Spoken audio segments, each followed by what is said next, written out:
Today I will teach my student how to fold a star. So these are the materials we need. We need scissors and paper. Remember, the paper should be thin and it should be able to fold. Strips. Please make sure it's straight. That's a little too thin. You want it to be like 1 centimeter. So now that you have your strip of paper, first of all, I want you to wrap your finger around it and make a little ribbon. It's like one of the breast cancer ribbons. And then when you form that knot, you'll get a long tail and a short tail. So do you have your tail? Okay, so remember, if the tail is a little too long, you can go ahead and cut it, but just cut around right here. It's like ½ an inch. And then what you want to do is you want to tuck that tail in.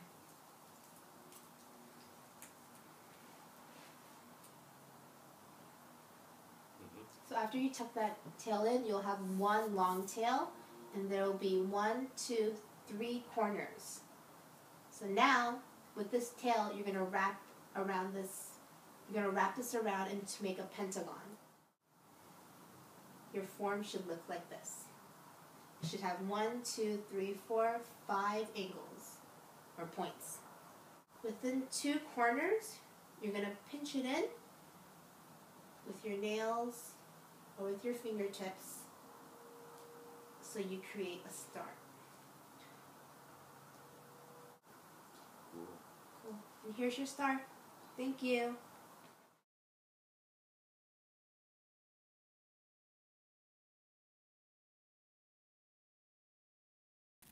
In my redesigned orientation teaching video, I will apply alternative teaching strategies based on sociocultural theory, constructivism, and behaviorism. Today we will learn how to fold an origami crane. Hopefully by the end of the lesson you'll be able to recall the steps in folding an origami crane. And then I want you guys to show me the step-by-step procedure, and then finally, hopefully you guys will be able to provide me a crane by yourselves. So, do you have any questions about what we're learning about today? No. Before we start learning how to create an origami crane, does anyone know the story about Sadako? This is a true story about a girl named Sadako Sasaki, whom developed leukemia from the atomic bombing of Hiroshima during World War II. She spent all her time folding origami cranes, hoping that she would fold 1,000 of them.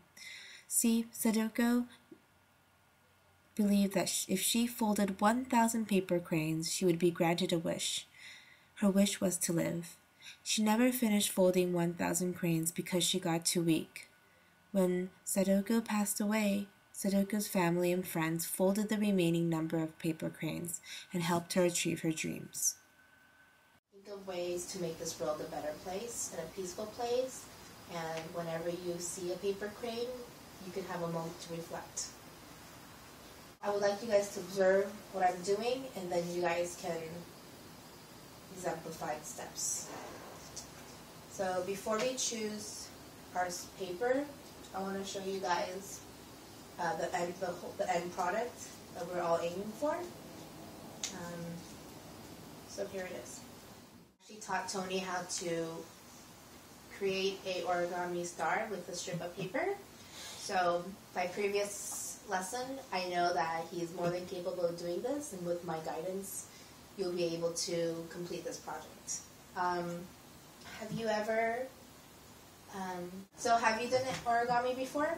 Yes. So what did you do? I folded art once. Okay, so you guys do have previous knowledge of the art of folding. So, in this step, you want to get your index finger, and you want to put it inside one pocket, and I want you guys to create a diamond shape. Now this is a little tricky. I want you guys to open up the pocket. Open the pocket up. Watch me first. Open the pocket up, and then you're going to press the sides in to make a long diamond.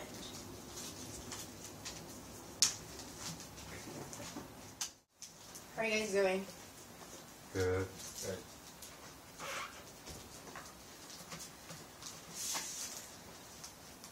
Okay, now that we have our steps, do you have these little smaller points? Okay, so one of these points will be the head of the crane, the other one will be the crane's head. Now, this is the exciting part. What you do is you place it on the table and you open up the wings. Huh? Open up the wings. Cool. I ripped it. And then you want to create the head. And now you can open up your wings. Open up your wings, Kevin. Awesome.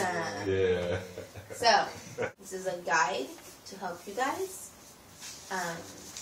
If you have any questions, please let me know. I know this is not an easy task, but I believe in you guys and I know you guys can do it. Ask me questions if you need help.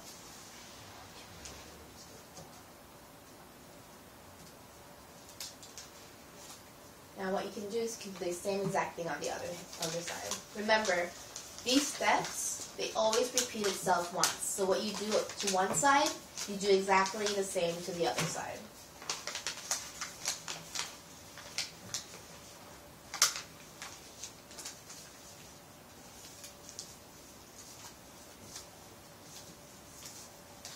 Remember, we opened this up, and what did we do next? You created a big diamond.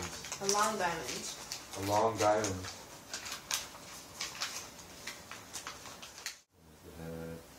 Now let's open up the wings. Open up the wings.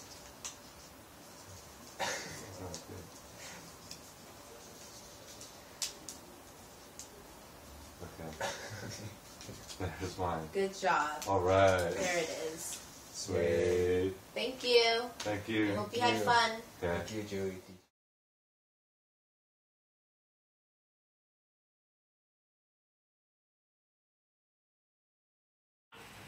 After taking the EDUC 518 course and reflecting on my original orientation teaching video, I feel that I've grown a lot, especially when it comes to identifying learning theories and strategies. I've noticed that I have been actually using some strategies relating to the social cultural perspective. I just didn't know the specific terms. I feel that these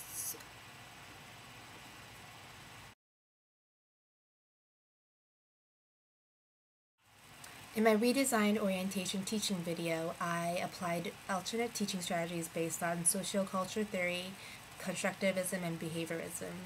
I used strategies such as scaffolding, coaching, modeling throughout the course. I also made sure I stated my objective clearly to the students before the lesson to be on the same track throughout the course of the lesson. Also, I integrated literature and athletic activities to keep the students engaged and motivated throughout the lesson.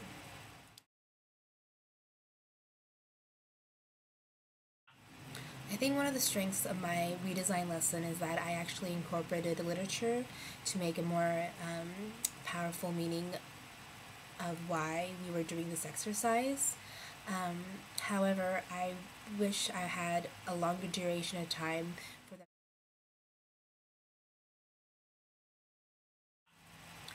If I had a chance to change my redesign lesson, I think I would first change who I was teaching. I think this would be more appropriate for students who are in 3rd to 5th grade. Also, I think it would be beneficial if the students were able to see a clip, maybe from the movie, or I think just by me reading them a summary of the book did not really